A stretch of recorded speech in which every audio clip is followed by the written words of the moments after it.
Imagine setting sail in the 16th century, determined to circumnavigate the world and discover the elusive Western Passage to Asia. And that is precisely what the Magellan Expedition aimed to achieve. But little did they know, their journey would lead to a captivating yet almost forgotten encounter with a legendary figure, the Prince of Luzon. In the diaries of Antonio Pigafetta, a scholar on the expedition, there's a fascinating entry about this prince of Southeast Asia. On July 29, 1521, the expedition stumbled upon an impressive armada of warships, and among them was a proud prince, a son of the King of Luzon, who also happened to be the admiral of the Sultanate of Brunei.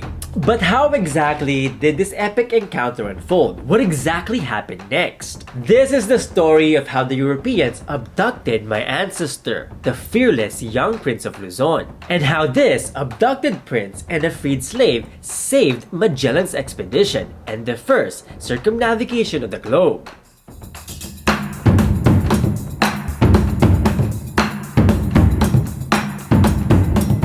Mabuhay! Or in Kapampangan, luwid kayo! Welcome back to my channel. It's me, Kirby Araullo, your friendly Pinoy historian. And in today's video, we'll dive deeper into a captivating tale of intrigue, power, and diplomacy. But before we immerse ourselves into this captivating tale, this almost forgotten chapter of our people's history, don't forget to like and share this video and comment down below, and please subscribe to my channel so you don't miss out on any of my upcoming videos about our people's history, culture, and everything in between from the Philippines, Southeast Asia, and beyond. And actually, if you are new to my channel, today's topic is actually an updated and expanded version of an older video. So without further ado, let's sail back in time. Let's sail back to 1521.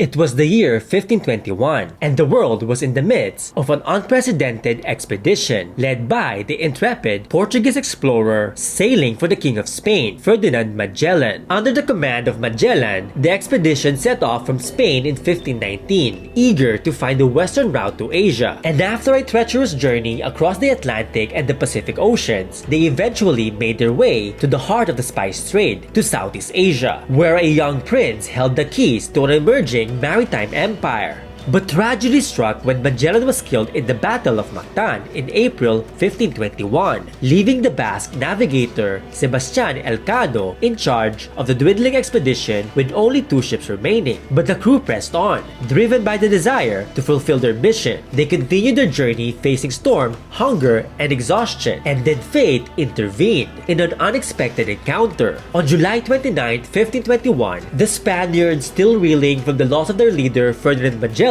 came face to face with the awe-inspiring armada of the Sultanate of Brunei, consisting of over 200 indigenous warships of varying sizes. The armada was sailing under the command of a prince named Aché. With courage flowing through his veins and a fierce determination, the lion-hearted young prince had just returned from a victorious campaign, conquering the city of Lawi in southern Borneo near Java, in what is now Indonesia. Rája Aché was a formidable leader. He was the son of the King of Luzon and the Laksamana, or the Admiral of the Sultanate of Brunei, a powerful maritime empire in Southeast Asia. And thus, the Spaniards found themselves entangled in a fierce confrontation. This young Prince of Luzon had gained his reputation through alliances and conquest. In fact, he was both feared and revered in many parts of the region. But it was said that he miscalculated when he attempted to capture the Spanish ships in order to bolster his own armada on his way back home to Manila. Now, the details of this epic encounter are a little bit fuzzy. We don't really know for sure who started the fight. In fact, we don't even know for sure if there was indeed a full-blown battle. Nonetheless, a clash of ships ensued, and the Spaniards somehow managed to capture 4 vessels, including the flagship carrying Rája Aché himself. The prince and his crew found themselves held hostage by the Europeans. And despite the tense situation, a surprising twist of fate unfolded. Initially intending to hold the young prince hostage for a hefty ransom, the Spaniards soon realized the magnitude of their captive's identity. He was no ordinary prince. And this Prince of Luzon turned out to be none other than the beloved grandson of the mighty Sultan Bolkiah of Brunei, a powerful ruler who had once recently aided the Spaniards when they were in dire need.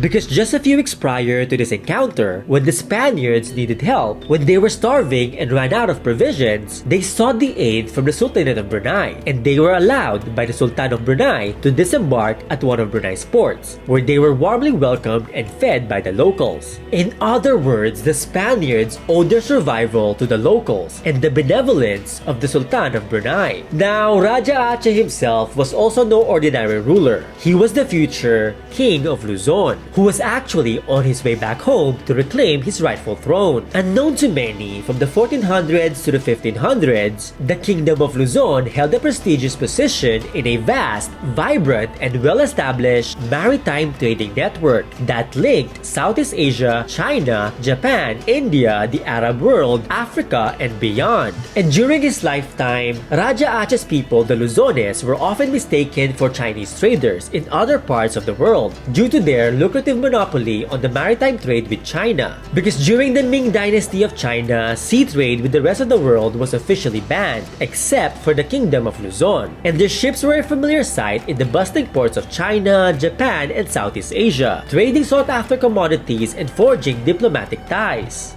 Indeed, Rája Aché's own parents, Raja Salalila of Luzon and Dayang Ismeria of Brunei and Sulu, laid the foundations not only of Manila's pre-colonial walled city, but perhaps more importantly, they also laid the foundations of a political system that united the once rival royal houses of Brunei, Sulu, and Luzon, ensuring that these paramount leaders remained connected by blood. Tragically, the untimely death of Raja Salalila marked a pivotal moment in the unfolding of Rája Aché's story. Dayang Ismeria, the young widow and queen, was now left with the responsibility of leading their realm, while preparing her young son, Rája Aché, to ascend the throne, an immense burden for a grieving mother. Now on the other hand, across the Pasig River, Malangsik of Tondo, the ambitious nephew of Raja Salalila, saw an opportunity to consolidate his power and secure his own election as the paramount king of Luzon. In the face of adversity, Rája Aché sought the guidance of his maternal grandfather, Sultan Bolkiah of Brunei. The wise Sultan offered his support to his beloved grandson, sealing the bond between Brunei and Luzon. Now eventually, soon after his encounter with the Spaniards in 1521, Rája Aché's determination and courage led to his victory over his older cousin, Malangsik of Tondo, and thus placing his younger brother Bunao as the new Lakandula of Tondo, and reclaiming his own rightful place as the Raja of Manila and the paramount king of Luzon. So comment below if this is something that you would like to see as a future video, about this forgotten chapter of our past, aka Luzon's very own Game of Thrones or House of the Dragon. But before we dig deeper, I just want to give a shout out to all my patrons throughout these years, because this video and this channel will not be possible without the love and the support of all my patrons, subscribers, and viewers like you throughout these years. Kaya naman maraming salamat po, nakalpong salamat kay Kongan. So if you want to help me make more videos like this, please be my patron on Patreon or be a member of my YouTube channel. And if you want to learn more about today's topic, check out my books about the pre-colonial history of the Philippines and Southeast Asia. In fact, Rája Aché's mother, grandmothers, and aunt are all featured in this book, The Fierce Women of Early Southeast Asia. And this video is expanded into an entire chapter in my other book, What They Never Told You About the Discovery of the Philippines. So make sure to order your copies today and dig deeper into the forgotten history and legacy of our ancestors. But for now, let's sail back to Rája Aché's captivity in 1521. Rája Aché's charm and resourcefulness were said to have played a pivotal role in his eventual release. Now, rumor has it that he even offered gold to the Portuguese captain João Lopes Carvalho to secure his freedom. And it's fascinating to see how diplomacy and personal connections played a significant role in shaping this historic encounter. In gratitude to his grandfather for their survival, the Spaniards treated the young prince with kindness and promptly quickly returned the treasures they had looted. Perhaps they were afraid of retribution from the mighty Sultan of Brunei, who was then the most powerful ruler in maritime Southeast Asia. Nonetheless, in a generous act of goodwill, the Prince of Luzon presented the Spaniards with a highly skilled pilot and navigator to aid them through the waters of Southeast Asia on their journey to the Moluccas, the bustling source of the much-coveted spice trade. The expedition accepted the gift and proceeded on their journey with a newfound respect for the prince. So among the crew of Rája Aché was a man named Pasekulan, a former slave hailing from the bustling port city of Makassar in what is now Indonesia. A man of remarkable talent, Rája Aché granted him the precious gift of freedom. And Pasekulan was not just an ordinary crew member. He possessed brilliance in navigation and a mastery of the Spanish language. And this remarkable combination made him an invaluable asset to Rája Aché and his armada. And so, it was that Pasekulan, with his Spanish-speaking abilities, took on the critical task of guiding the Magellan-Elcano Expedition through the treacherous waters of Southeast Asia. As mentioned earlier, the survivors of the expedition had constantly been lost at sea and constantly running out of provisions. It was Pasekulan's expertise that would be their lifeline to survival. And through his guidance, the Europeans navigated the waters of Southeast Asia, from the Sulu Sea to the fabled Spice Islands and beyond. Indeed, if we think about it, the success of the Magellan-Elcano Expedition and their voyage back to Europe owed a great deal to the benevolence of Rája Aché of Luzon and Sultan Bolkiah of Brunei, and of course, to the indispensable skills of Pasekulan. It's astonishing to realize that our ancestors were anything but isolated savages. The prominence of Luzon, Sulu, and Butuan, and other ancient Southeast Asian kingdoms in the pre-colonial geopolitics and global economy is a testament to the rich tapestry of connections that existed in our islands long before the so-called discovery of the Philippines. In fact, the presence of a Spanish-speaking navigator like Pasekulan 50 years before the Spaniards conquered Manila, along with the ancient flourishing trade networks between Southeast Asian kingdoms and beyond, highlight a reality that challenges colonial narratives. Our ancestors were not just passive observers, but in fact, they were active participants in the global exchange of cultures, ideas, and commodities. And so 3 years after their departure, only one surviving ship of the expedition, the Victoria, finally returned to Spain in 1522. It was a triumphant moment. The first recorded circumnavigation of the globe was complete. Now, the journey may have ended, but the impact of this epic encounter and this epic expedition would be felt for generations to come, for centuries to come. Rája Aché would later be known as Raja Matanda, aka the Wise Old King. Raja Matanda continued to play a crucial role in the politics of Southeast Asia. Indeed, he ruled over vast territories and thriving communities. But a shadow loomed over the horizon. 50 years later, as one of the last paramount kings of Luzon, Raja Matanda, along with his brother Lakandula of Tondo and his heir and nephew Raja Suliman, the Raja Muda of Maynila, wielded immense power and influence over the thriving centers of wealth and trade in the pre-colonial Philippines. But contrary to the colonial miseducation of our people, Raja Matanda did not surrender the freedom of Manila and Luzon quite easily. It was not really true that Raja Matanda simply surrendered the freedom of our people without a fight, just because the Spaniards had once treated him with kindness. While it was true that he welcomed the arrival of the Spaniards in 1570 and that he was open to friendly negotiations with the conquistadors, this was in reality all part of their diplomacy. This is what they usually do when foreigners like the Spaniards arrive seeking friendship and trade in Manila Bay. In fact, unknown to many, the Spaniards promised the kings in Manila that they had no intentions of conquering Luzon and that their only aim was to peacefully settle and be part of the flourishing international trade in Manila Bay. But sadly, these turned out to be nothing but false promises and blatant lies. It was a treachery that ended with the tragic burning of the ancient walled city of Maynila in 1570 and the final conquest of Manila by the Spaniards in 1571.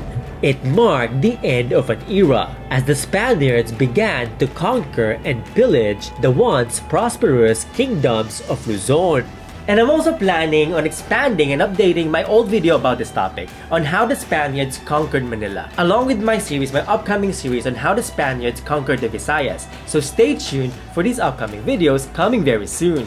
Now, it's important for us to understand that Rája Aché's relationship with the Europeans was not without its complexities. As a ruler with a lineage deeply rooted in Southeast Asian geopolitics, his motivations were multifaceted.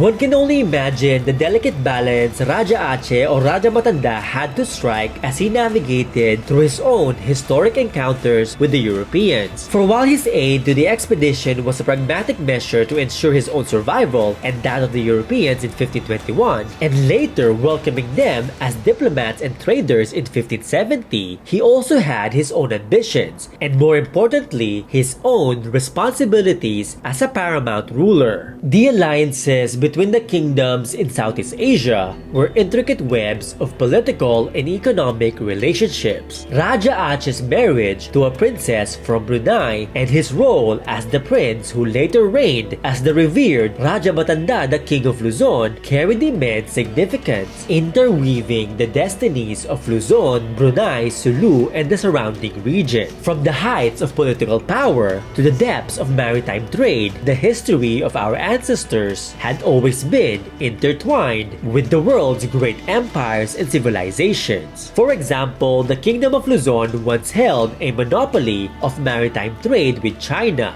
a legacy etched in the annals of history, a testament to the forgotten greatness of our past. Rája Aché's encounter with the Magellan-Elcano Expedition brought to light the untold pre-colonial interconnectedness of the world and the undeniable presence of our ancestors in the grand tapestry of history. And like what I've always said before, there's still so many things that we need to learn and unlearn about our past, about our ancestors, and about our own people. But please keep in mind that knowing our roots does not simply mean a blind, nostalgic longing for the glitz and glamour of the past, while ignoring the conditions of the present. It means being awakened and immersed in the realities of today, armed and empowered with the wisdom of our ancestors. It means staying rooted in our people's history while addressing our present-day struggles and paving the path towards a brighter future for our people.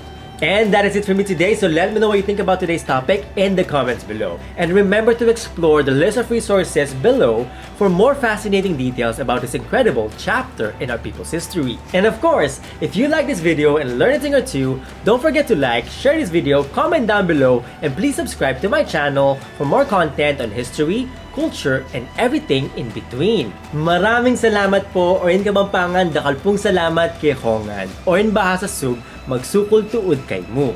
See you next time, or in Tagalog kita-kits and in Kabampangan, Mikitiks and in Bahasa Sug, balik isab and in Bahasa Melayu, Jum palagi!